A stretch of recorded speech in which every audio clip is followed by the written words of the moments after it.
Gandang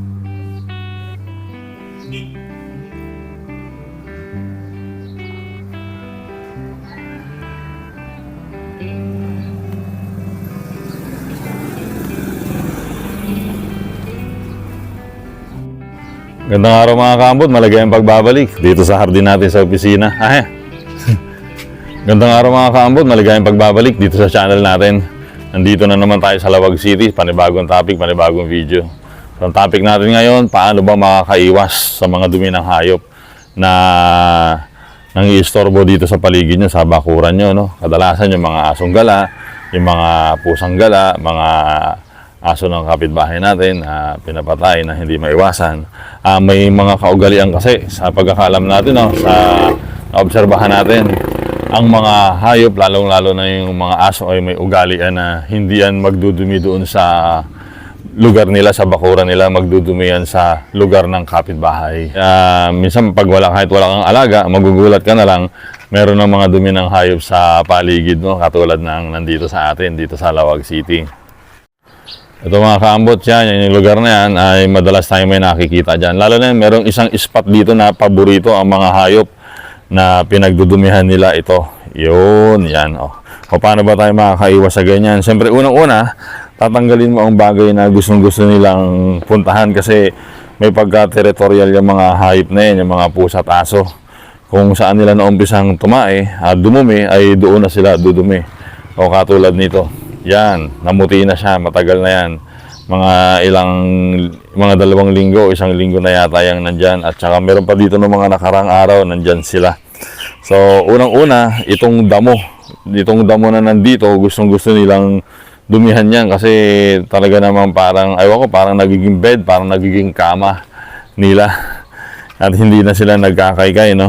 Yan, matagal na yan, paulit-ulit na diyan lang parate, kahit na merong nag-aano dito, yung mga nagpapadumi ng mga hayop, ay diyan talaga tumatambay yung mga diyan talaga nagdudumi yung mga aso at pusa. Kaya ngayon, ang unang-una nating dapat gawin diyan ay kung ano ba ang dahilan. So ito, yan yung dahilan niyan, yung damo.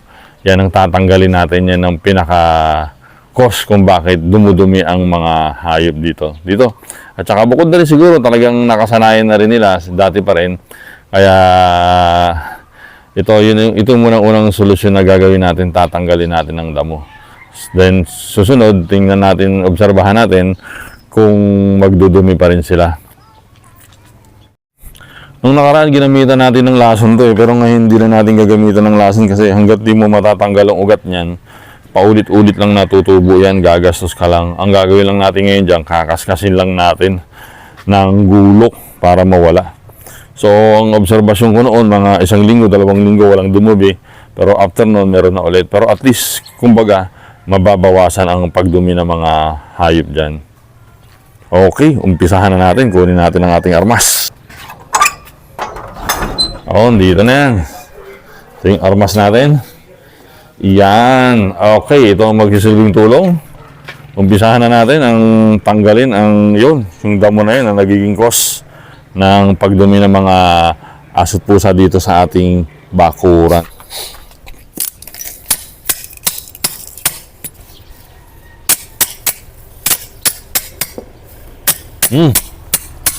Medyo masangsang ang amoy. Meron pala dito nakatago. Ito. Yan o. Oh my God. May nakatago pang bomba kaya naamoy pa rin natin. Yan, talagang pinamumugaran nila. Pag natanggal na natin ang tuluyan ito mga damo na to, titigil naman yan sila. Bantot, mga kambot.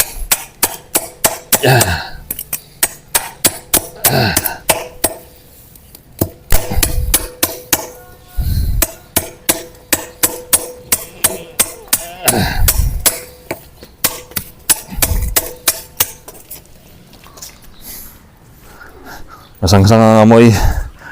Okay, tatapusin na natin to. Hindi ko na papakita sa inyo kung ang kabuuan ng pagtatabas natin. Ayun mga kambot, na halos nakalahati na natin yung ginagawa natin. Okay, so ito makakatulong lang to temporarily, mga at least 2 weeks may iwasan ng pagdumi ng mga aso at pusa dito. na hindi naman natin alaga. Nakasanayan na kasi nilang tumae dito kaya ganyan. Pero sa susunod na video ay meron tayong gagawin, no? Kasi meron tayong naobserbahan dito sa loob, nawala na yung mga pagdudumi ng mga aso at pusa. Ay mamaya sa susunod na video ipapakita ko sa inyo kung ano ba yung gagawin natin na yon. Okay? So ito nga pala yung damo, hindi na natin gagamitan ng lason yan kasi hindi rin naman talaga tuluyan niyang mawawala. Kapag umulan ulit, mabubuhay ulit siya. At parang yung problema yan ng problema yan ng pagdumi ng mga aso at pusa sa bakuran nyo o kung saan man sa bubong. 'Di ba? Marami akong naririnig na comment noon na na nababasa natin na inis na sila sa mga alaga ng kanilang mga kapitbahay o yung mga pusang gala at saka asong gala na dumudumi sa mismong harapan nila. Ganon din sa amin mga kambot sa Mindoro. Na kung saan yung mismong mga yung mga asong gala at saka pusang gala ay sa mismong tapat pa ng gate na dumudumi.